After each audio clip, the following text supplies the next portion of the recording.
All right, John. Well, welcome to the John Terilli podcast, the Classic Bodybuilding podcast, with probably one of my favourite ever bodybuilders, Phil Williams. Now, this man has kept a low profile over the years from what I can see. Nonetheless, he's an incredible bodybuilder of world standard. And today I want to introduce him to people that have obviously never heard of him or may have heard of him. Phil, thank you for coming on today. I know you just finished a podcast and now you're just starting another one. I wanted to start with you introducing yourself to us. I know that you lived in Sweden for the longest time. You now live in the USA, and I'm not sure of your background, but I did hear that you were Egyptian, if I'm correct. I'll tell you the crazy story. Yeah. Yeah, I want to hear all these stories, Phil. Well, I'll start from the very beginning. I think that'll be easier than move forward. I was born in Egypt. My father in particular worked for the government, and he brought me over when I was about 4 months old with my mom, my biological parents. And the story is that something happened to my mom. She fell ill and passed away. And so my father wasn't going to raise me, being a diplomat from Egypt. So I was put up for adoption rather. And I was adopted at about 7 or 8 months old, and grew up in Kansas City, Missouri. Now, the funny story, my biological parents, I've never seen photos of them. Don't know too much about them other than what was told to my adopted parents. And my adopted mother, she escaped. She was born in France. And she was born in 1921. And in 1939, when Hitler invaded France, she was the only member of her family to escape. And she made her way to the U.S. And my adopted father was a former professional boxer. Okay. And he fought on the same card with Sugar Ray Robinson back in the 30s and 40s. And so I was adopted in 1960. And so they were older parents. My mother was 42 and my father was 54 when they adopted me. And how old were you? What year were you born? I was born in June 3rd, 1960. Saturday's my birthday. Today's the 1st. Okay. I'll be 63. Right. Okay. Yeah. How time flies. I grew up in Kansas City, Missouri, in the Midwest. And, of course, is another thing. I talk about this. I used to be embarrassed about it when I was a kid or even as an adult, but I have autism. Okay. It's functional autism. So, I mean, as a kid, my mom would say I was peculiar. And, of course, the type of autism I had, I don't like people. I was afraid of people. I like to be alone. I don't talk a lot. I never really go up and introduce myself to people. And I like individuals, but I don't like crowds or groups of people. I've always kind of shied away from that naturally. And I have a habit of rocking, which I've never been able to get rid of. I still rock to this day. And especially when I'm focused on anything in particular. So when I train between sets, you can see me rocking. I even do it at home. My wife's gotten used to it. She kind of figured out what it was and knew I had autism because she was familiar with it because she worked with kids. Well, look, that is very interesting because all I know is we've got a lot of familiarities. As soon as I met you, we got on really well. Yeah. I'm just surprised at the level that you reached. And the low profile that you kept, which what you've just explained now explains why. Yeah, that's the reason. I've never been diagnosed with autism or anything like that, but I do know that your personality and a lot of the things that you do really resonate with me, and that's one of the reasons why I like you or love you so much. Thank you, buddy. You know, I've always admired your physique. I know you've got a magazine there that we're going to have a look at in a minute. So basically, you've told us your family background and a lot of personal stuff, which I really appreciate. Phil, are you currently working as a personal trainer, or what sort of business are you in? Well, I'll tell you right now, I work at a GNC. It's a General Nutrition Center. And a friend of mine got me a job there. I was doing personal training for a while. But the guys that I had, they wanted to train. These kids are different today. These guys are different. The guys I trained them 3 days a week. It was basically using a high-intensity training system, pretty similar to what Mincer did, with giving them plenty of time for recovery. So let's say if I trained them Monday, Wednesday, Friday, Tuesday, Thursday, Saturday, whatever, kind of using a push-pull system, and I would take notes so they could look back at the notes that I took, and they could see how much they were advancing and progressing, Yes. right? Yes. It was too hard. In time, they faded away. They made progress. You could see the progress, increase in strength, increase in, intensity, but it was too much. And So it was too much for them, or too much for it was too much for them. Okay. The intensity became at the level where it was too great. Okay, I see. And you know what I'm saying? And they just didn't have it here. Yep. They didn't have the mindset of a champion. No, and they want, according to what they told me when they started, this is what they wanted to do. They wanted to pursue bodybuilding. So I said, okay, I'm going to set you up on a one-on-one with me training program, a high-intensity program, and this is how it's going to work. And one guy lasted about 4 months, and the other lasted probably about 3.5. And Phil, this is why I say you can have all the genetics, and people that don't have genetics, that don't go far, say, oh well, these guys wouldn't know because they've got genetics. But it's much more than genetics. Right. What you've just described is real, and if you don't have it here, if you don't have the heart, genetics exactly. never won anything for anyone. No, I agree with that. 100%. And this is a perfect example of everything I've ever discussed about people and why they don't make it. Maybe it's their environment, or for me, if I was at that age and I had somebody like you, wow, I would have done practically anything to continue. And they knew your background.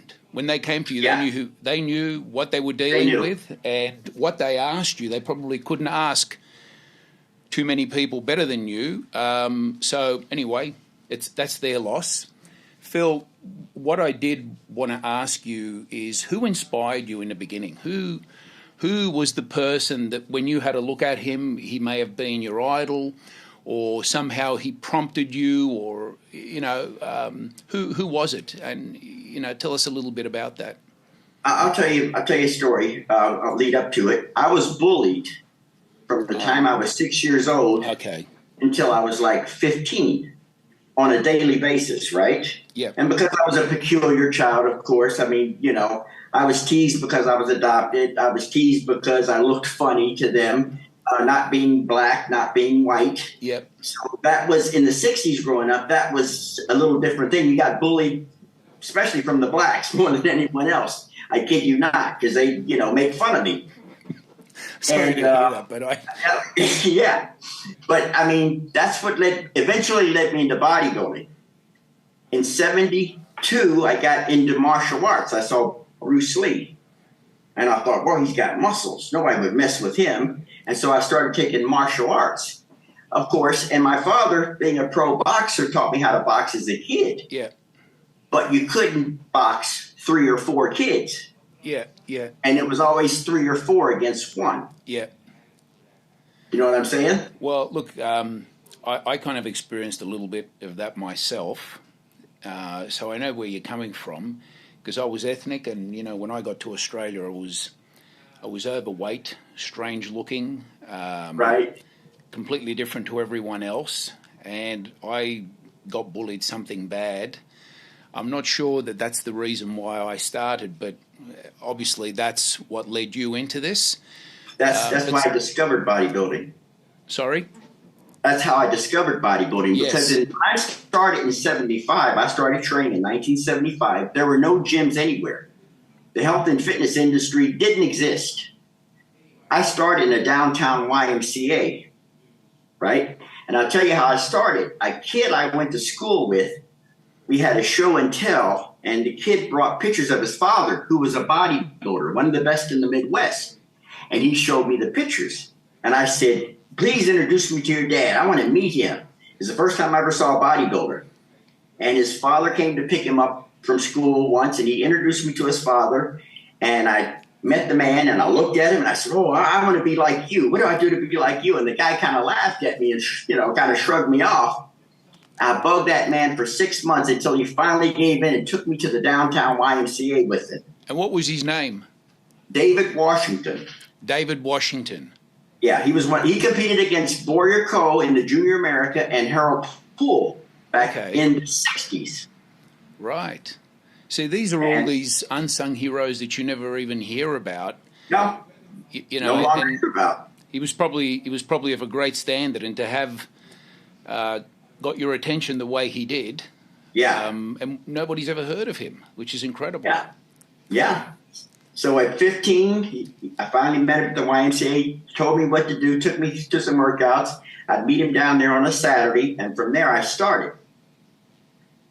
It was 2 years later I was competing in my first show, the Mr. Missouri Valley, which was a novice show. I took 13th out of 26. Okay. Look, you competed against Lee Haney. How long after that? Because from what I was told, there was a contest that both of you entered. You beat him. Then he went away and got so good that after that, nobody was able to keep up with him. Yeah, I'll tell you, that was 1979. It was at the Teenage Mr. Coastal USA in Atlanta, Georgia. So I took the bus there, Greyhound bus, to the contest because I didn't want to drive because I was too tired. I was 18 at the time. And I met Lee and Shirley at the show. She was with him, his wife. And I looked at him and I said, boy, he's huge, And for some reason, I can't say it's politics because none of us were known at the time. We were teenagers coming from different areas. He came from South Carolina. I came from Kansas City. And I ended up winning that show. And in that competition, he took fourth. So maybe he wasn't in the greatest shape. I don't actually remember the details of the show. Okay, this is in May of 1979. Let's go June, July, August, September. Teenage Mr. America in Detroit, Michigan. I landed in 5th in the medium height class in that show, and he wins the tall, and then he won the overall. Okay. Just 4 months later. And you must have seen a lot of improvement, perhaps, that he made in that. Yeah, I guess I did. I paid more attention to him at the Teenage Mr. America because I had beaten him at the Teenage Coastal USA, so I really had a good chance to see him. And we were in the same class. We were different height classes. I'm in the medium, he was in the tall. So I got a chance to see him. And, I was amazed at how much he improved over a short amount of time, just 4 months. Now, I think it was last week or the week before, I was on the Most Muscular podcast with you, and it was probably Jean-Pierre Fuchs who explained part of Lee Haney's personality, where he didn't have this personality where he was focused on winning. He more or less just did the best that he could, and he showed up and he always won. But I think there was more to it than that, because I heard somewhere that Lee knew, and he was actually, he had an operation on his wrist, he had something done, and he was in a sling. And he was talking to his friends, and he knew his numbers and the science behind it, and he said, look, if I get to this weight looking a particular way, there is just simply not going to be anybody around who's going to be able to challenge me, or something to those words. So there was more to it than just a nice guy training and showing up at shows and winning them. Right. I think he was quite measured and quite smart. And he knew, look, he's a student of bodybuilding. He knows what he's talking about. It's his game. So as much as he had the incredible attitude and, that Jean-Pierre Fuchs described, he's also a smart guy that actually was very measured and in everything to do with this industry. I'd say so, Phil, and he inspired a lot of us. He got all of us to reach the next level, and I think also a lot of people gave up once they saw him. Now, back to you, Phil. I wanted to talk to you about training, but there's been more about your competitions that, at one stage you competed against Joseph Gromulus. Right. And he did end up beating you. I don't know what happened there or what you felt should have happened, but you won the Nationals, and then you went to the World Championships, which those days you had to do in order to activate your pro card. You had to have a world amateur title at least to get a pro card. Do you want to tell us a little bit about that? Because, we weren't there. We don't know what happened, and it was obviously an interesting situation.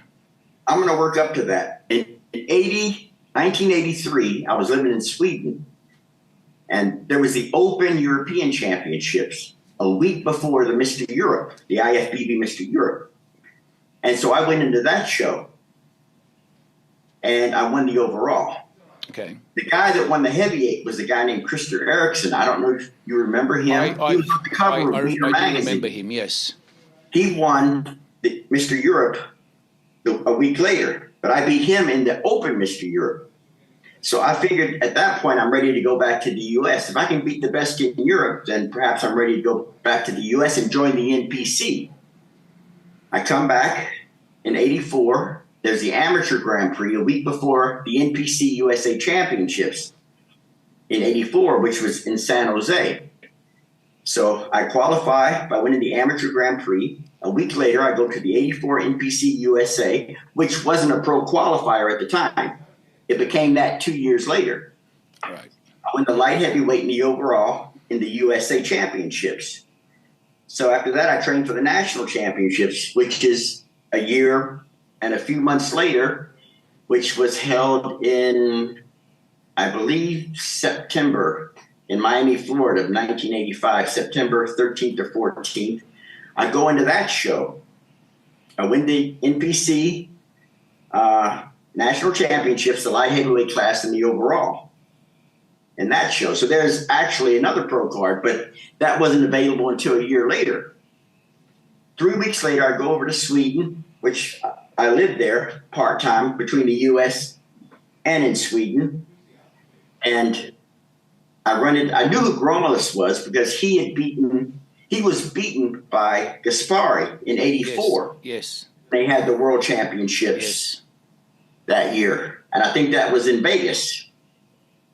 So what I had heard that in 84, Gaspari was behind on points going into the pose down. And during the pose down, which wasn't supposed to be judged, this is what I was told. I don't know if this is 100% accurate. Gaspari beat Gromulus, and he should have won that year.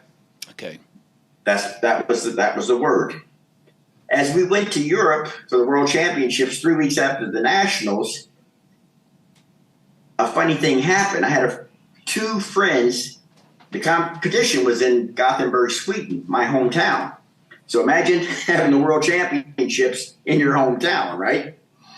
I knew three of the Swedish test judges that were friends of mine. And after prejudging, they said that they deliberately placed you very low so in the nighttime that you'd never be able to catch up. And they said Gromulus is going to win. And they told me this after prejudging.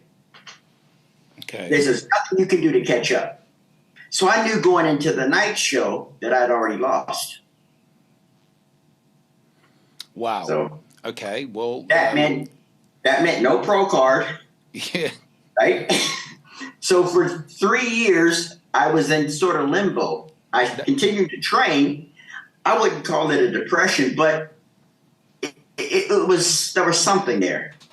And they said, well, all you have to do is write, I guess it was Jim Mannion or Wayne D'Amelia, a letter, right? And ask for a pro card. Well, I didn't want to do that. I wanted to earn the pro card, Yes, but there's no show to go to earn that card. So I didn't write the letter until 87. Okay. That's unbelievable, honestly. So you just wasted 3 years waiting in limbo. For the most part, yeah. You know, do you ever look back and regret that those 3 years, you're never going to get them back? I do. I do now, yeah. Yeah. At the time, you know, I was unhappy about it. And it was hard for me to do. Again, I don't know if that has to do with the autism and the way I am, but I don't know. I just couldn't do it. It took me a long time to do it. And I'm just quiet. I stayed to myself. I sort of vanished. I disappeared. Yeah, to the point where that's why I'm talking about you kind of kept this low profile. Yeah. Look, so you made up for it, as far as I'm concerned. There was that pro show in Chicago. You got Gary Stridham in very good shape. Yeah. Now, when you're looking at a physique like Gary Stridham, standing relaxed, and any pose where you're keeping your arms down, like a side chest, right. most muscular, Sure. He matches Lee Haney in those Absolutely. poses, and possibly even looks better than him in some of them. Side chest, side triceps. He loses a lot of ground. Side triceps, yeah. When he lifts his arms up, and possibly from the back. Otherwise, Gary Stridham's an incredible bodybuilder, and to have and to take him down in what looked like really good shape. I don't know if it was his best shape. And then you told me the competitors that were in that contest, that was a stacked contest. You had Albert Beckles in there, Gary Stridham. Who placed third? John Hanadishak. Do you remember him? John Natashak, was Ron Love in that show? He was not. Bob Paris was in that show. Bob Paris. So, I mean, you know, you couldn't stack a lineup any more than that. You pretty much had all the guys in the Olympia except Lee Haney, Mike Christian and Rich Gaspari.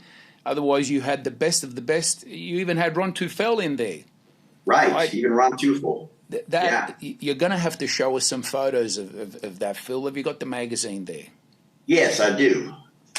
Please show us something, because I never saw the contest. I never saw any of the magazines. It kind of like was under the radar, and I never really... Well, it didn't get a lot of promotion because it was 3 weeks before the Olympia. Okay. And you know how long pictures took to come out from a magazine. So the Olympia, of course, was the show of the year that people were waiting for. So this being 3 weeks before, I'm surprised it got as much as I can show you. Yeah. Now, would it be a best way for me to put that in the camera? I can show you the first page. That. Just put it straight up to the camera. Can you let me know if you can see that? Look, we kind of can see it. There's it's not really that. Yeah, that's better. Wow. Okay. I'll show you the page. Show all the pages, please.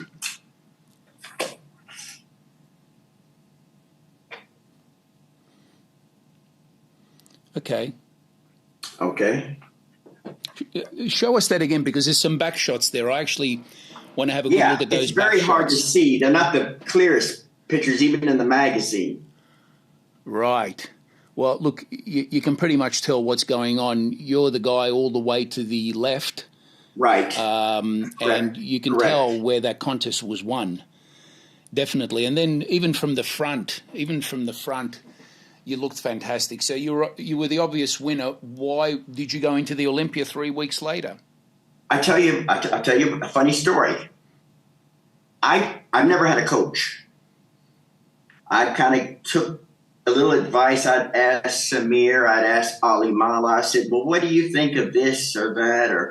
Or you know, whoever was around that I could speak with, because, you know, we did our own thing. And I used to keep notes and monitor the way I look. Well, I made the mistake at the last minute of taking aldactone. Right. A potassium-sparing diuretic, right? Yes. but I took potassium with that. Oh, okay. So wow. John, I don't remember the show. This is where autism and focus is really great, because they got me out of bed and I managed to focus my way through the show. I don't know how I did it. I don't remember anything about the show. Which show are we talking about? The Chicago Pro. Okay. So I don't remember the show at all. Now, beating Gary, I have no memory of it. And what was that due to? The potassium, do you feel? Or? It must have been because it knocked me flat. I couldn't get out of bed. Jerry Brainham came in and brought sodium chloride and pulled me out of it. Yeah. And I have no memory of anything after that. Yep. Well, if you've got enough potassium-sparing diuretic with potassium, you were very close to stopping your heart. I felt death. I felt like I was on death's doorstep. This is how simple it is. You were probably taking a moderate dose of aldactone, because I don't even know what you were taking, but I just know that from our generation there was a fear that we all had about these drugs, and we didn't abuse them. So I'm pretty sure whatever you were doing was done in moderation. Yeah, it was probably very moderate. Yeah. You could fall into something like that very easily.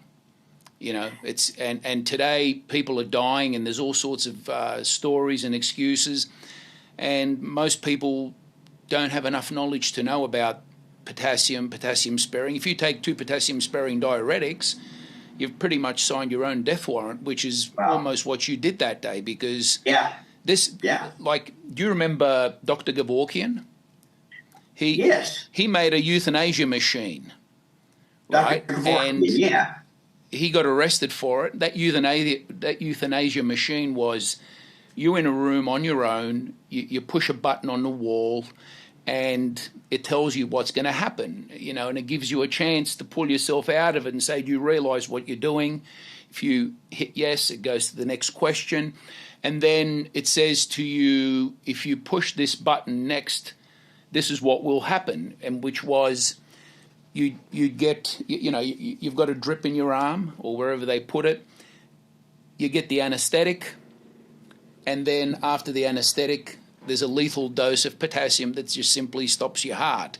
That's I saw a film based on that. There's a film based on that, right? Yeah. So it's a humane way, I guess, of ending your life. You certainly didn't have that in mind. So you actually went through the contest in that condition. In that condition. I don't remember a thing. It's amazing. I don't remember a thing about it to this day. Well, thank God you've got that magazine. Yeah. That's an incredible story. So, look, you've been right up there, and I think you were probably one of those people. You talk about people that could have won the Mr. Olympia and so forth. You didn't really get a chance. I know from talking to you how focused you can get, and I feel that if you put something like that in your sights, and I could tell you weren't a regular competitor, so you were one of these guys that thought carefully about where you were going next. Right. And I'll tell you too, John, I've never had a sponsor, right? So from every show I competed in, from a teenager, I had an 8-hour-a-day job. Yeah. Mostly working in nightclubs, security. I would always get a job doing that. So I ran security. I started bouncing in nightclubs when I was 17. Wow. In high school. And you had to be 21 to come into the club. Yeah. Okay. And I'm working the door at 17. So I've worked 8-hour jobs for every show throughout my whole bodybuilding career. I've never had a sponsorship. So the money came out of pocket for every show I entered, which meant traveling expenses, performance-enhancing drugs, which I used very little because I didn't have a lot of money to spend. Then I had to pay for my car, pay for rent where I was living. So, I mean, I did it on a budget, on a tight budget. Look, it's good for people to know that because you can do it on a tight budget. Oh, sure. The amount of money that bodybuilders spend to get ready for a show these days is astronomical. I can't imagine. and I'm not sure how they're able to hold a family and do so. But obviously, there's sponsorships available which you didn't have. No. Well, Phil, that is really, really interesting. So, you know, to me, that makes you an incredible student of bodybuilding. You know, you've got a job in a health food store. Right. Personal training it's in your blood. You know, I understand, though, why you pull away from it. It can be very consuming and really saps your energy. You know, you're giving a person the best that you could possibly give them. Well, you invest your time and energy into that person. Yeah. They don't really appreciate it. They don't really know what they've got. They can't see the difference between you and other coaches. They won't allow you to take them to the next level, which you could have done, and the other coaches probably wouldn't have been able to. I myself couldn't think of a better person to use than yourself. But anyway, so I want to ask you now about your actual training, because you surprised me that you're paying so much attention to a particular type of training method, which is the HIT. Yeah, I'll tell principles. You, I met Mike Mincer at a seminar, and I had a job at a gym in St. Louis, George Turner's gym. Yes. He was responsible for training and helping Ken Waller, Samir Bannout, Tony Pearson, some other guys you'd never heard of that reached a high level in the AAU, and myself. I worked in his gym as a teenager when I was 18. Mike Mincer came over and did a seminar, and I talked to him about training. And he stayed there after the seminar was over and the guest posing, and he sort of talked to me about high-intensity training. And I didn't really understand it, all of it, but, I mean, I started using it at that point. So back then, you know, we would try to train each body part twice a week. I started training each body part once a week, and whoa, what a difference. So my progress really took off. And then in 81, I met Ray Mincer. When I came out to California in 81, I met with Mike. He talked to me about California, what to look out for, the craziness, the madness, and all those things. Kind of warned me about certain people, groups to stay away from, which I was happy to get. Yep. And I met Ray. Ray and I started training together. I started training with him, rather. And he trained me. I trained with him as a workout partner for 6 months, so I learned everything from him. Okay. And that's the type of training I use. Now, I don't train heavy. I train moderately heavy, but I train at a very slow tempo. So a set may take twice as long as the average set because it's slow velocity.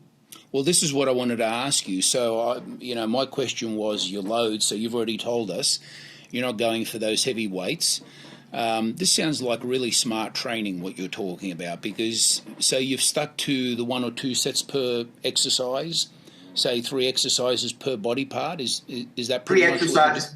Yeah, for the most part. Let's say for back, you have 4 areas of the back. You have the lats, you have the upper back, you have the middle back, you have the lower back. I do more like 11 sets.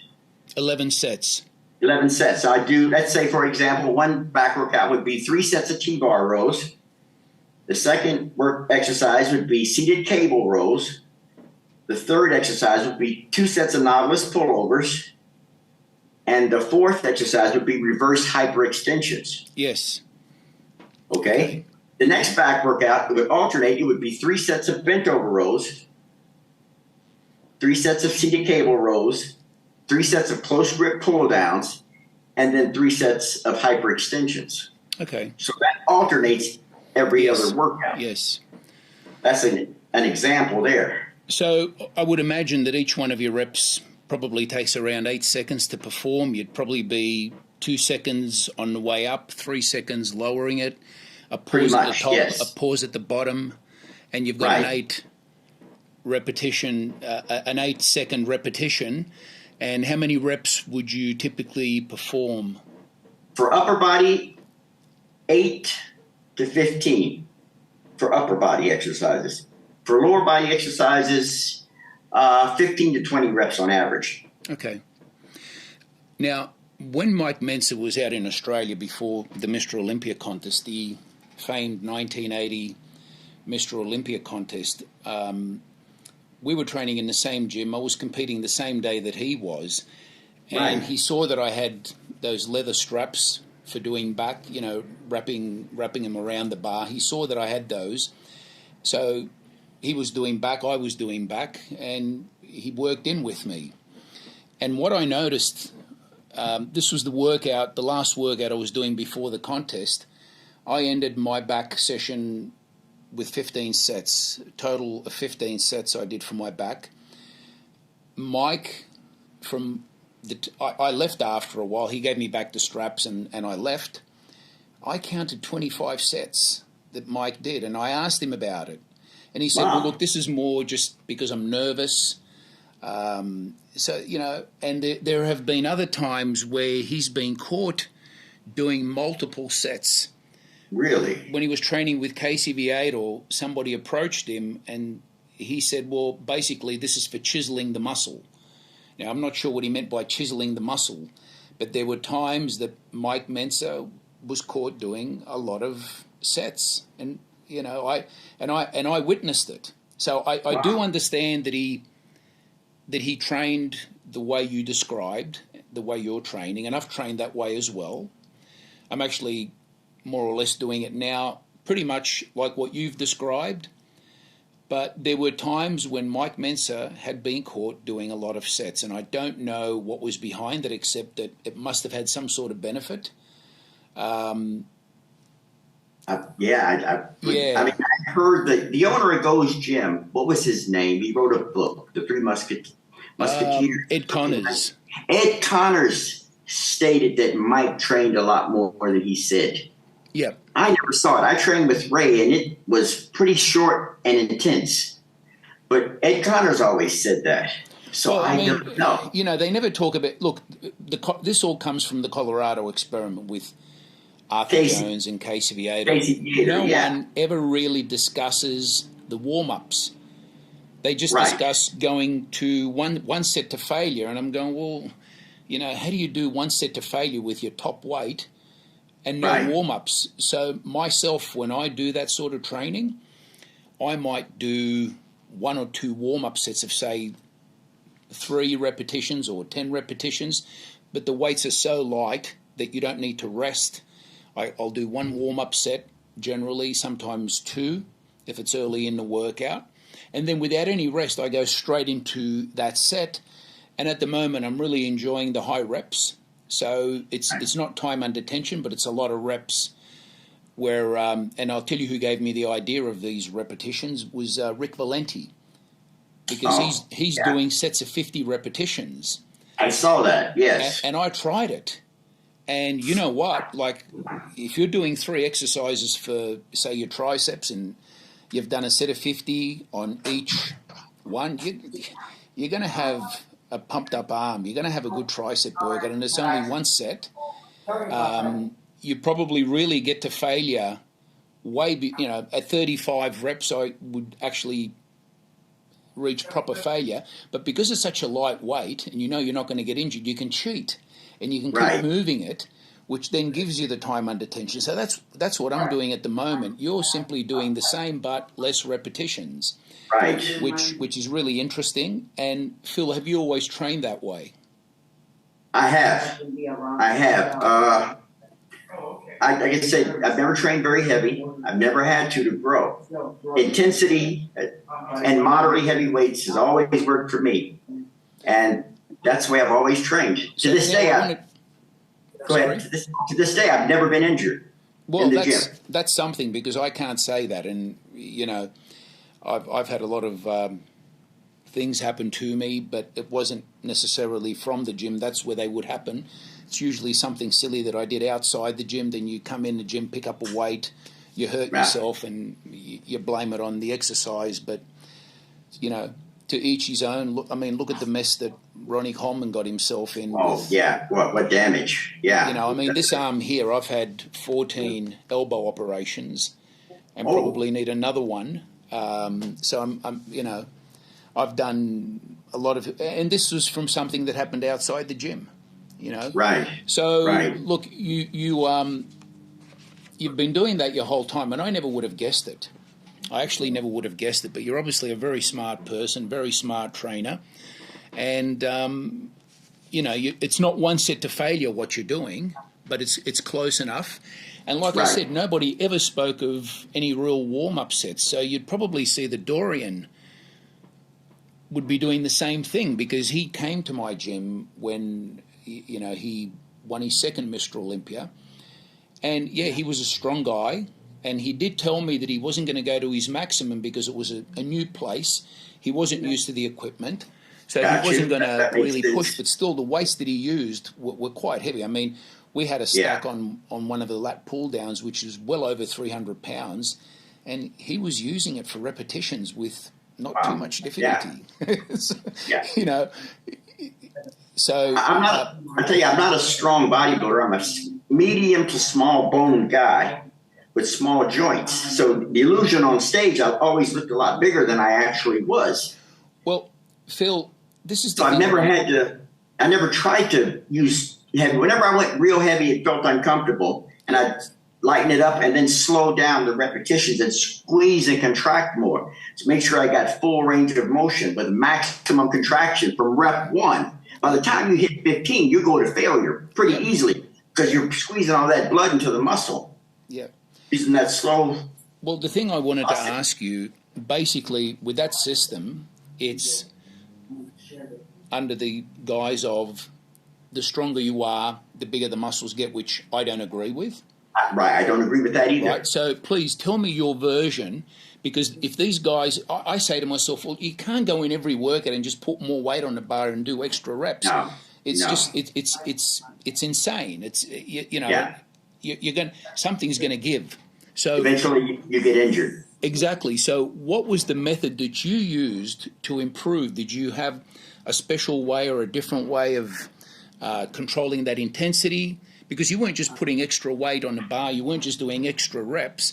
And I did see Mike Mensa a couple of times train some of his students, and their form was not the best. No, they were doing whatever they could just to get that weight up. Yeah, I was always a form fanatic. I'm fanatical about form. So form is, I learned form first. I want to perfect the form, or perfect the exercise. So I do it in perfect form. And from there, if I get stronger, I slightly increase from one workout to the next, maybe 2.5 pounds on each side of the bar. Let's say, and I increase for, let's say, 3 or 4 or 5 weeks, and then I deload, and then I build back up again. Okay, so with the deload, please explain that, because that sounds like some seriously smart stuff here.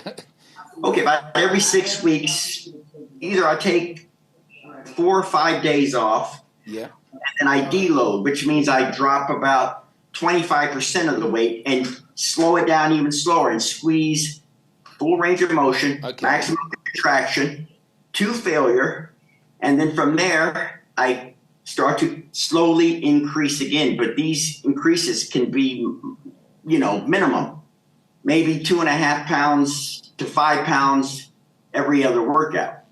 But then over that 6-week period, are you merely just going back to where you were, or what's the game plan behind that? If I can explain this a little better, maybe. I'm not so concerned about the strength, but the intensity. But the weight has to be right. So if I go through a workout today and I get 15 reps on bent over rows, the next workout I may try to either repeat or slightly increase and shoot for the 15 reps. I get to the point where if I'm getting like 12, 8, let's say 10, 11, 12 reps, after increasing each workout, then I'll deload, go back, and then try to slightly rise above the next time around, if that makes sense. Okay, so the next I can put that on paper and say it better. I might not be putting in the right words. Well, look, it sounds like you are deloading, and then when you train back up to heavy weights, at a certain point, then I go back and then try to just slightly rise above and and then completely, it's in sort of like stages like that, or in steps. But there's always a deload and maybe a break after 6 to 8 weeks, depending on how I feel and how recovery is. So now, let's say you go back to what you were doing a year ago on, say, bent over rows, just for the sake of picking something. It's a year later now. Are you using this more or less the same weight, a little bit more weight? A year later, how's it looking? Well, right now, at this age, I'm not worried about the increase or the load so much. It's just the intensity at this point. Okay. I'm not trying to get stronger. It's 63 coming up. So you're finding ways to increase that intensity without increasing the load. Without having to necessarily increase by too much. And you know if what? If I do, it's not a lot. I really appreciate that, because it's very difficult to explain to anyone. And it's obviously a mindset which I've adopted, and it's the same thing. I'm thinking, I put a cap on weights.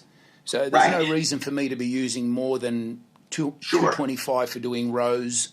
There's no reason to go heavier than that. If you have to go heavier than that, you don't know how to train. Those days are over, You don't know how to train. Real heavy days are over. Right now it's just formed. It's, execution of the exercise. It's full range of motion. It's squeezing. It's stretching the muscle and taking it to complete failure. And I do that also, training each body part every 10 to 11 days. Wow. Okay. At this point. In the 60s, if I get each body part in 3 times a month, that's every 10 or 11 days, that's good. So then how are you structuring the workouts? Let's say it's the beginning of the month. Oh, okay. The first week? Let's say the first week, I'm going to do chest, shoulders, and triceps, day 1. Okay? Chest, shoulders, and triceps, that's push day. Yeah. Push day. I'm going to rest 2 days. If I feel recovered enough, on the 4th day, so that's 2 days rest, it would be back, biceps, and calves. Okay. Then I'll take another 2 days off following that workout, and it would be thighs and hamstrings. Depending on how I recover and the level of intensity I reach and degree of soreness, I may take 2 or 3 days off, then repeat. Go back to chest, shoulders, and tricep again. Well, look, that's I'm probably going to try this, by the way. Now, your diet. What was it like when you were competing, leading into a contest? What was your off-season? And then tell us what you're doing now. I've never eaten fast foods, processed foods. This is at 15, a guy taught me how to read the labels on everything I buy, John. So I read the labels. If there's excess sodium or sugar in there, I don't buy it.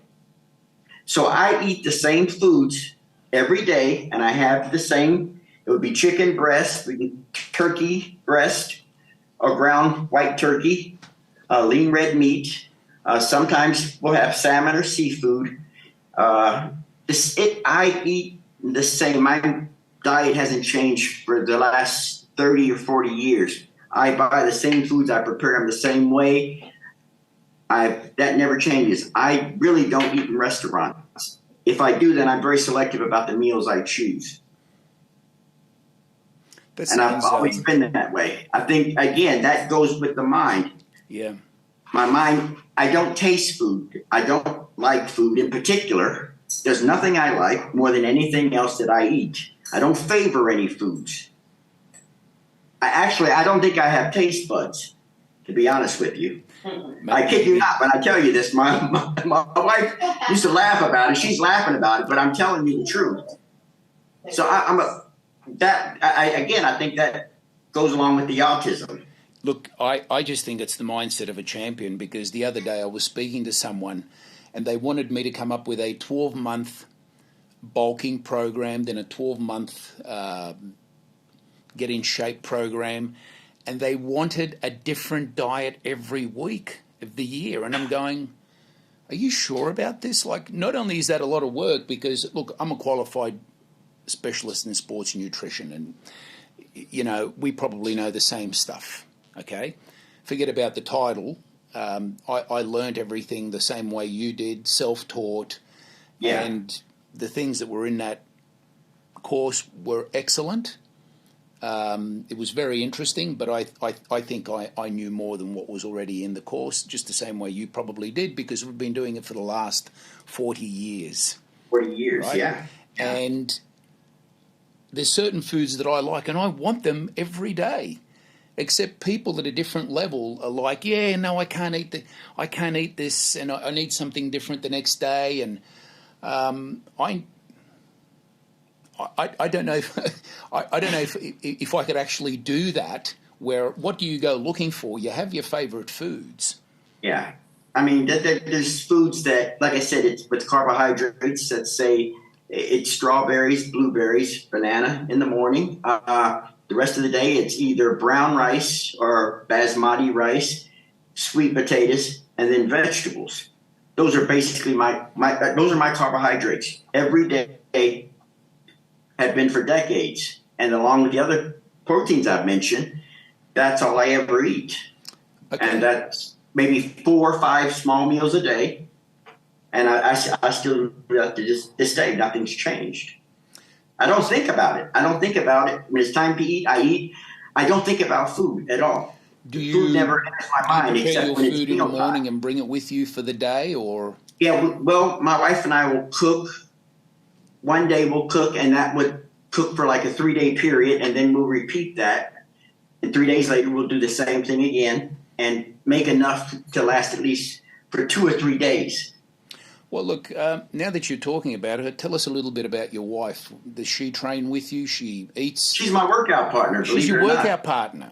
Yeah, wow. She does every exercise that I do, set per set, everything.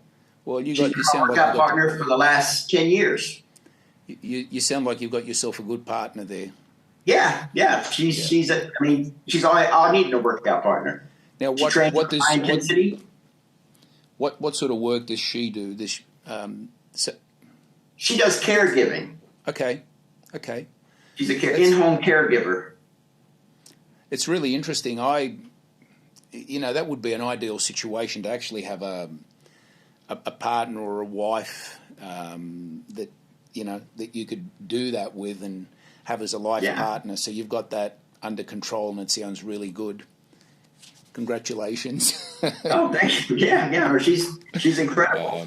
The area I'm at, I'm sort of away from LA. I'm about 55 miles away from Venice Beach or Gold's Gym, north. Yeah. Ventura. I don't know if you remember hearing about it when you were here. It's a small city. It's about 108,000. It's on the ocean. What's it called? Ventura. Oh, Ventura. Yes. Yeah. I've heard of Ventura. Yeah. There's even a song about it from the Eagles. Yeah. The Eagles did a lot of Californian songs. The Eagles. Yeah. Sure. And they were talking about Ventura Highway or something. Oh, Ventura Highway. Yeah. Okay. Look, Phil, because I lost touch with you, I actually didn't realize that, you went into the pros and you did really well. I actually thought I used to speak about you in the same breaths as myself and Matt Mendenhall, a guy that I thought you'd never even turn pro. And I used to use that as, well, look at Phil Williams. This guy's got a world-class physique. He pushed Lee Haney to the brink. And I thought you'd never got your pro card. Then somebody said, no, he did, and he actually won the show. Like I said, the show really did get a lot of publicity. And then, of course, you got the Olympia 3 weeks later, and everybody wants to, Olympia. Yeah. So it sort of, because of the timing of the show, it probably didn't get as much exposure as it would have been 6 months earlier than the Olympia. It's a big surprise, and, to me, it was a contest that I actually missed. I didn't get the magazines. I didn't see it. Yeah, you may have been in '88. Were you still in the U.S. or had you gone back to Australia? In '88, I went back in '89. So in '88, I was still in the USA. Oh, okay. I'll tell you a funny story. Now, this is going to 1990 when Dorian was beat by Benaziza in the Night of the Champions. I went to see the show. Yes. And I run into Wayne D'Amelia, ended up hanging out with him, went to his house with him. Went over to his house in New York, and I remember this very well. He said, well, you can see that the guys are getting bigger. This is what he said to me. And I said, yeah, I see. He goes, well, in order to, be at the top, you're going to have to put on 10 to 15 pounds of muscle. And I kind of looked at him. Well, I said, well, how am I supposed to do that? He said, well, tell me what you're taking. What did you take for the shows? And I told him, performance-enhancing drug-wise, what I took. And I'll tell you, this is what I told him. I said, I take 1 cc a test, 12 weeks out, 1 cc a test, which is like 250 milligrams. I said, I use 1 cc Primobolan every 7 days. That's 100 milligrams. 100 milligrams. Yep. And I said, if I can get Anavar, I start with 5 a day and I work up to 15, sometimes maybe 20. And I stay with that. And then is that milligrams or you said 15 to 20? Milligrams. 15 to 20 milligrams of Anavar. Yeah. But they were 2.5 milligrams back then. Yeah. So, and I told him that. And he goes, what else do you take? I said, well, that was it. That was it. And he started laughing. He goes, I know women who use more than that. Yeah. Yeah. And he said, boy, you're going to have to step it up. This is what he told me. He goes, they're using GH now and IGF-1. And he started naming a bunch of drugs that I'd never heard of.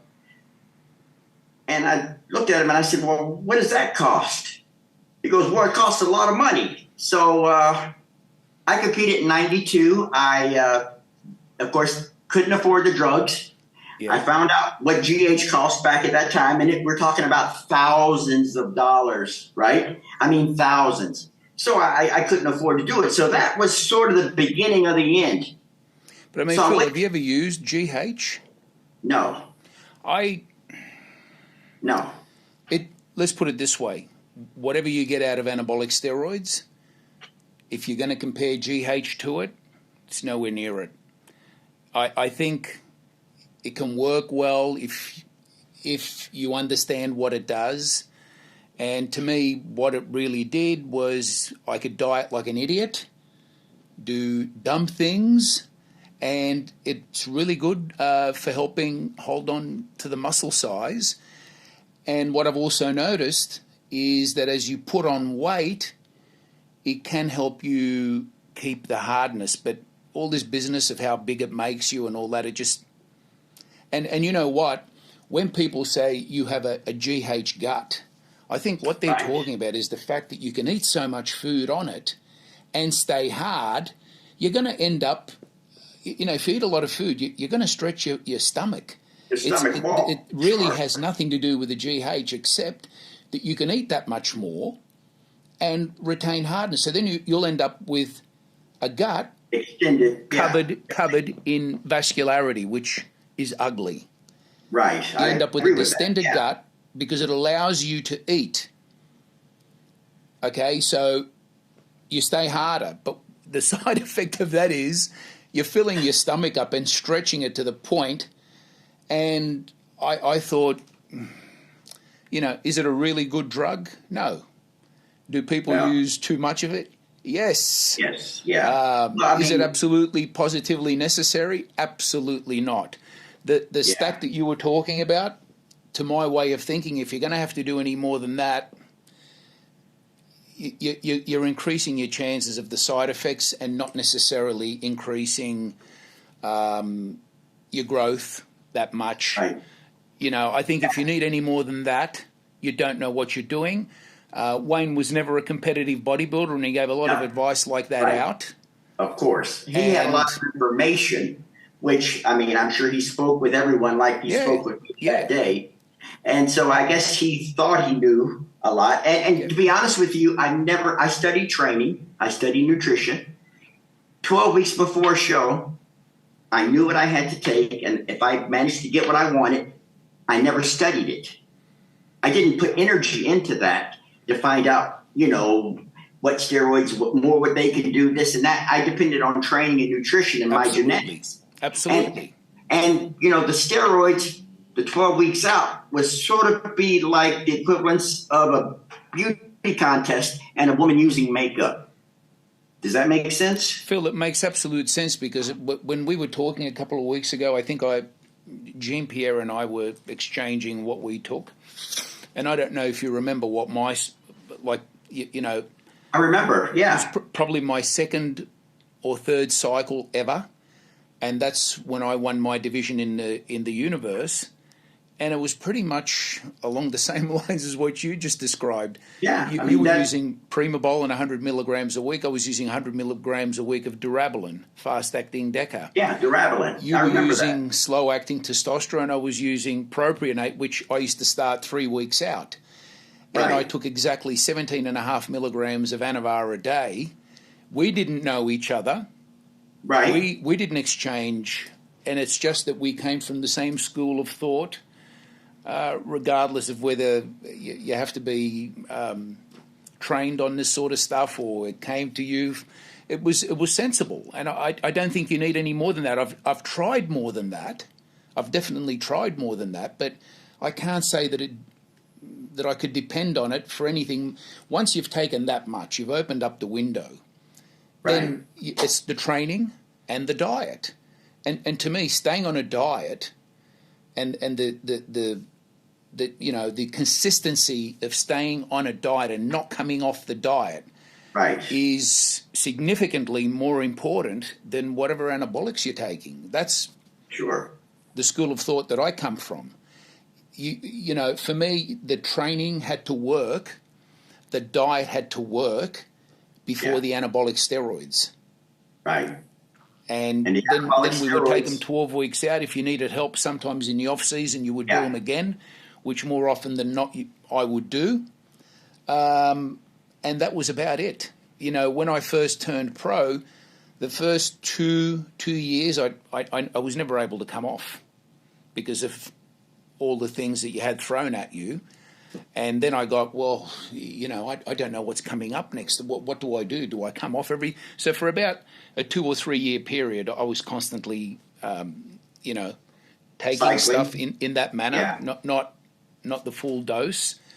Other than that, I think whatever it was that you did, I probably did the same because it was sensible and it worked. And I think that's that's the area that we came from. I learned, too, that if you overused them, you stayed on them, you would dull your receptors. This is what I was taught. And that you had to take much more or you'd end up with health problems. So after the 12 weeks, I'd always come off. And the only time I would go back on would be 12 weeks before the next show. So even in the off season, I didn't use anything. And that was the best way to go because honestly, what I did notice is playing around with them on a regular basis just stops the effectiveness. So then you need to increase and go to more. Now, I don't know how guys today can take 5,000 milligrams a week. I think that's well, I mean, some guys are taking 5,000 milligrams a day. I can't imagine that. I just couldn't. I don't know how you would even do something like that. What would you actually find? You know, to keep taking. Once you've taken your Primabol, which is 100 milligrams, or Deca, which now comes in 200 or so milligrams, once you've taken a couple of mils of each and you've taken a couple of mils of test and perhaps an oral, what else are you throwing in? Well, look, at some stage I'm going to interview someone that's probably going to reveal what these high dosages are all about. And even a huge guy like Jean-Pierre Fuchs, I don't know if you remember what he said he was taking. Yeah. It was more or less a little bit more than what we were describing at his peak, and then he would actually come off. You know, and when he told me what he was doing, how he trained when he was off, and I thought, this is a pretty smart dude, the way he's handled it. You know, and he came along in the 90s, didn't he? He was late 90s. I competed against him in my last show. I'll tell you the story. I went to the Night of the Champions. In Chicago, I'm 5'6.5". Okay. I was 201. So I understood. I saw the guys getting bigger coming out of the USA and the Nationals turning pro, and they were getting bigger every year. And, of course, I've heard about GH. I heard about IGF-1 and insulin and some of the things and the dosages. I started hearing about it. But, I mean, it's just something I couldn't do. Yeah. I competed in the Night of the Champions in 92, and I think I ended up 12th. Right. if I remember correctly. And I weighed 212, and I have photos, and I'm in good condition, not as sharp as Chicago, of course. If I would have been in that condition, I would have had to weigh more like 205, 206. I would have had to lose an additional 10 pounds, but I'm trying to get bigger. 4 years later, I competed in the 96 Ironman. I take 10th. 2 weeks later, the San Jose Pro, where I took 15th. Jean-Pierre Fuchs was in that show, and I saw him the first time, Gene. And I figured right then, I said, I'm out of this. And I was 216 at that show, in good condition, in pretty good condition. And that's carrying a lot of muscle for a guy 5'6.5". Absolutely. And my idea of bodybuilding, I mean, I look back at your physique, I look back at Frank Zane, maybe a little bigger. If you look at physiques like Robbie Robinson at his best, about my height, similar structure. Samir Bannout, 83, absolutely. 82, about the same height, similar structure. That was my idea of bodybuilding. I wanted to look beautiful on stage. Yes. When I went out on stage, I wanted women to throw their panties at me. Like it was a Tom Jones concert, right? Yep. I didn't want to look gorilla-ish. I've never trained to look like a gorilla. So in the 90s, that was my exit, because the guys started looking gorilla-ish. Okay, so basically in the 90s, you just said enough's enough. In 96, I was 36 years old. Yeah. And I said, I'm not going to, I don't have the money to invest in all this shit that I don't know how well it's going to work on me. I don't know what it's going to do. I'm spending money to be a pro. I'm not making money being a pro. Yeah. This is something people didn't I'm spending money to be a pro. It's costing me to be a pro. Yeah. So it's time to get out. I mean, with your personality, I wouldn't see you approaching anybody. They would have had to have approached you, given you a good deal, made you feel secure, and that's just something that you didn't have in you to go out there and do, which I didn't do either. Joe Weider was offering me stuff, and I just I politely declined. I'm going to tell you a funny Weider story. You're going to laugh. After they went into NPC USA in 84, I'm invited to go see Joe. I'm a shy guy. Like I said, I said, Joe, I said, is there any possible way that we could do a contract? And he said, oh, no, I can't give you a contract. And I heard he'd given a lot of guys a contract. He said, no, I can't do that. He says, what I'll do, when you're in shape, I'll pay you $300 for every article that you do. And I said, okay. And I left there, and I thought, man, $300 for every article once I get back in shape again. So I kind of leave, and I kind of messed with my head a little bit. I kind of felt disappointed. Mm-hmm. I go back after I win the NPC Nationals and take second in the World Championships. And I'm hoping, well, man, I did a little more. At least I won the Nationals after that. No one's ever won the USA and the Nationals overall. I'm the only guy to do that in NPC history. So maybe that means something, right? And, of course, I took runner-up in the World Championships. But let's see what he says. He says, I'll pay you $300 for every article that you do once you're back in shape again. So it was the same thing. And I think, damn. And I, knew guys that had a contract. They could sleep all day, train, not have to worry about going out and working 8 hours at night, which is what I had to do, right? Because I remember Gary had a contract. The guys that had him were around me. Mike Quinn, I think Christian had one. So I win the Chicago Pro. I go and see Joe. And I'm thinking, well, this is the last time. Maybe he'll do it this time. I'll get a contract. He told me the same thing again. $300 for every article that you do, and next time you're in shape. And I just looked at him. I said, thanks, Joe. And I never spoke to him again. Yeah. I could never work that stuff out. There were people there that were clearly not at your level, right? I thought, they had these contracts. It could have been your shy personality. He just probably thought to himself, I wouldn't be able to get this guy to be a over the top or anything like that. He's who knows? Who knows? Who knows? But this is one of the reasons why I did not pursue it any further, because you're only going to be. I don't know what the rules were, and once I actually got in fairly decent shape, I went to Los Angeles. I went and saw him, and he goes, "Come and see me when you're in really good shape." And I'm going, "Well, that's contest shape. This is close to it. Isn't this good enough?" Right. You know, like that. All that was missing was the drying out, the last 3 weeks of like really pushing the diet. You know, I wasn't far off. I don't know what he expected. But after that experience, first of all, I refused him. But then when I went and tried, after that experience, I remember talking to Tom Platz. He asked, "What are you doing here?" And I said, "Oh, well, you know, I went and saw Joe and this happened and that happened." And he just quietly said underneath his breath, "What a pain in the ass it all is when you've got to go through that sort of stuff." And obviously you went through it. And I'm probably glad that I didn't get involved. You know what it taught me by not getting a contract? To be self-sufficient. Yeah. I never depended on anybody for anything.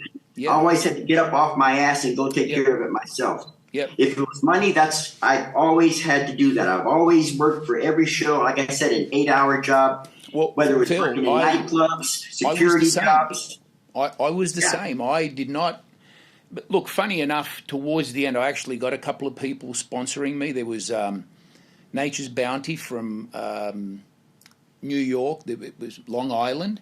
And then I got back to Australia, and MLO, they were both giving me $500 a month. Now, in the early 90s, $1,000 a month was probably enough to survive. But I had my own business. And, you know, there have been other times where I actually came back to Australia, I guest posed, and then I got on stage to have a talk with the promoter's wife, who me, the promoter, and his wife were all close friends. So we spoke like we normally would, which upset some sponsor who was sitting in the audience with a $50,000 check, which in 1990 was a lot of money. You could have bought a house with that. That's a lot of money. And because I answered a question the way John Terilli normally answers a question to his friends, they tore up the check. And when I heard about it, I said, you know what? For a few minutes, I kind of threaded over, and then I said, this is good. You're going to have to go out and do it by yourself now. Yeah. You're going to have to rely on yourself and no one but yourself, and you'll be responsible for that, and I prefer that. Well, I mean, looking back, I'm glad I learned to do that, because I don't have a problem doing that now. That's why, you know, if I need a job, I'm working at GNC right now, but if I needed a security job, I have no problem going out and getting a job. I mean, like I said, I never relied on anyone, and you couldn't back then. I mean, that was, great if you could. I don't know if it's free money, but I mean, it's money for not much. You maybe taking a picture or doing this or showing up at. But I've heard some crazy contracts in the 90s. I don't know if that exists today the way it did. I don't know what people do today. I'm not sure what they're getting or what they're getting paid, but I would imagine the top guys are probably on some sort of good ticket. I would think they'd have to be. Yeah, they would have to be. Hattie Chopin, he's a goat herder. Yes. Yeah. He's a goat herder, and now I'm not sure where he's living. He's obviously going to have a sponsor. Somebody should be sponsoring him. Oh, he does. He has the guy that's training him, and I can't remember the name of his supplement company. Haney Rambod? Yes. Evogen? Evogen. There you go. Evogen. I couldn't remember the name, but yeah. So he's working with him. He's working with Derek, the guy that took second, and I think he's working with the guy that won the C-Bone. They won the Classic. Yeah, he's training. They're all involved in the same little clique. There you go. Yeah. All right. Yeah. And of course, he trained Phil Heath for 7 Olympias. So, yeah. Doing well.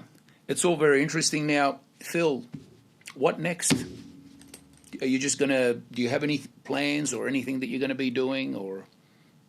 Well, not really. It's one day at a time. I continue to train and do what I do. I don't think there's a lot of doors opening in bodybuilding. Maybe personal training might return. Might come back.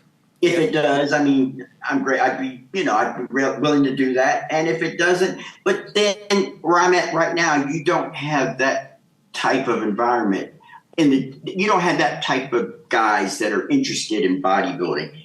Now, right now, you see a bunch of kids in the gym and they want to go in and have fun. And it's more of it's not a serious environment. It's a serious gym, but you don't see real bodybuilders potential in there, that guys that are getting ready for shows. I don't see a lot of that anymore. Well, let me ask you, what gym do you train at? What's the name of your gym?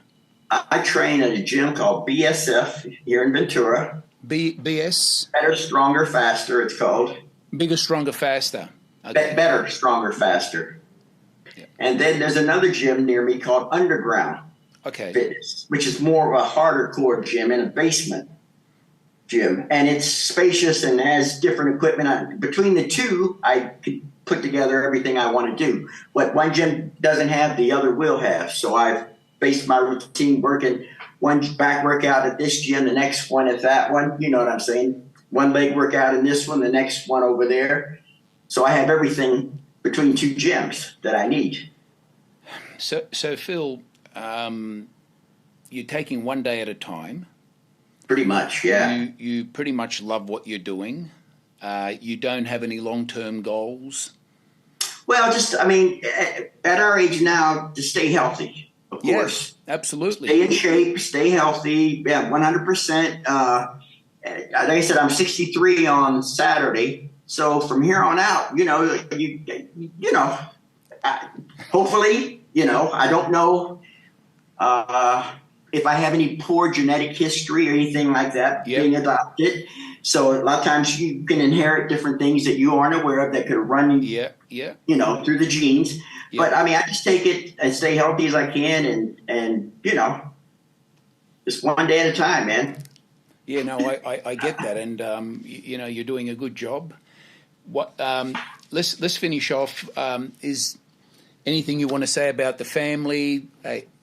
You don't have a coach, that's for sure. So no, you don't have a coach. I had George Turner when I was a teenager. Yeah. Like I said, I had him when I was 18. He talked to me about steroids, told me how to use them. And from what I learned from him, I used to write every workout down, write down what I eat, take a look. And I sort of monitored. I focused on the way I was looking, how I was eating, and put a lot of focus and energy into that. So I was sort of learned from him, but at the same time, you live in your body. No one knows it better than you. Exactly. If you're paying attention to it, right? Yeah. You're paying attention to what you're doing, you're going to learn. Look, you have a wealth of knowledge. All I can say is you're enjoying yourself at least. You're not doing things that you don't like, which is really important. And whatever time we have left on this earth, it is a good idea to probably live it in a manner that makes you comfortable. Sure. And it seems like you're doing that. So I was going to ask you if there was anybody that you wanted to thank or, mention. George Turner was your coach and you haven't really had any coaches. We've discussed the gyms that you're at. We know your family background. Is there anybody else that you'd like to thank? Wow. Top of my head. Well, you should thank Jerry Brainham for saving your ass at the Chicago. And I have every time I see him. Right. I'll tell you what we had. I'll tell you. I saw Jerry Labor Day. We had Memorial Day here. I'm sorry, not Labor Day. Memorial Day. Yeah. And we go to the Venice Beach Championships. On the boardwalk. Yeah. Where the iron little pit was, right? Yeah. Yeah. They have a competition there on Memorial Day, 4th of July, and Labor Day. So we went down there on Labor Day, and Corey Everson was there. Mm-hmm. Samir Bannout. Now, Samir, I could always thank, because Samir invited me to California when I was 20 years old, and he let me stay with them for 6 weeks until I found a job and found a place to stay for myself. So I owe him that thanks. I always thank him for that. And Jerry again. And, wow. Hey, I'd like to mention, too, I don't know if you heard, Mike Quinn passed away. Yes, I did. I'm sorry to hear that. Yeah. Yeah, it's terrible. I didn't speak with him, but we messaged each other back and forth a couple of years ago. Yeah. And it didn't sound like he was in the best of health from what I'd heard. And then he vanished completely. Mm. I'll tell you a crazy story. He and I was in Scotland, and his sister passed away while we were on tour in Scotland. And that really was a blow to him. I remember that real well. He just sort of, didn't take it well at all. And I was with him during that. And other than that, I haven't heard from him. After the 80s, I didn't see much of him.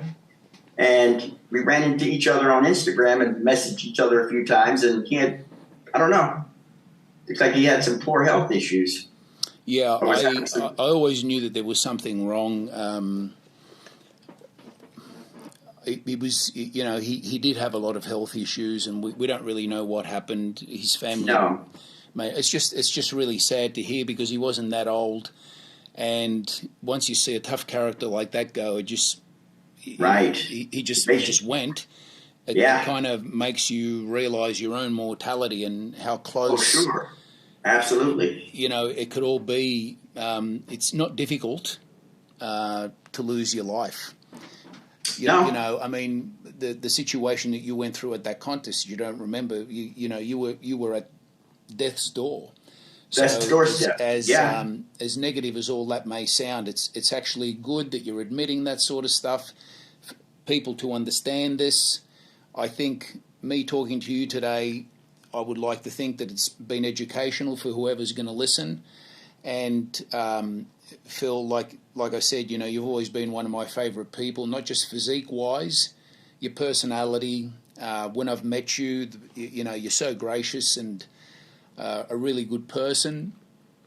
And thank you for coming on today and doing this. Oh, it's a pleasure, man. It's a pleasure. And, I'm sorry about the time. I thought it was tomorrow. Yeah, look, I'm really sorry, because it's very difficult.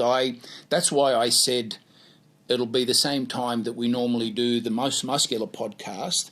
Yeah. I'm sure Jason will probably have me back on there, because we just get on. Yeah, absolutely. And I'm actually going to interview all of the guys on there. So you were the first. Right. You were the first. And thank you very much, Phil. It's been really interesting. I've, over the years we've spoken, but I've never been able to get an in-depth into exactly what you were all about. You gave me a couple of surprises today, and it's just been a really fantastic time talking to you, Phil. Thank you so much. Oh, man. Thank you, John. I appreciate you having me. And I always wanted to say you're always one of my favorite physiques. I got you in a class with you. I had you, Bob Paris. There were guys like I said, Samir, Robbie, Frank Zane. Were my favorite classy physiques, man. Beautiful physiques, beautiful. You could stand there and it's incredible. Almost like a statuette or something. And that was my idea of bodybuilding. And that's what I wanted to present. And that's what I trained for. You did say a while back that you're one of my top 5 favorites, and I wasn't sure who the others were. It's so humbling to hear that, and to put me in a position where I'm compared to probably the very best, most aesthetic bodybuilders in the history of the You were one of the best aesthetic bodybuilders. You were one of the best. It's like, you're leaving me speechless. Thank you so much. It's a great compliment. That's probably one of the best compliments I've ever received. Thank you. Oh, no, buddy, it's 100%. All right, well, let's see if we can get this interview out there and get ourselves a little bit more publicity. All right, buddy, that sounds good. All right, Phil, thank you. Signing off. Thank you, John. And we'll talk again soon. Okay. Let's do it, please.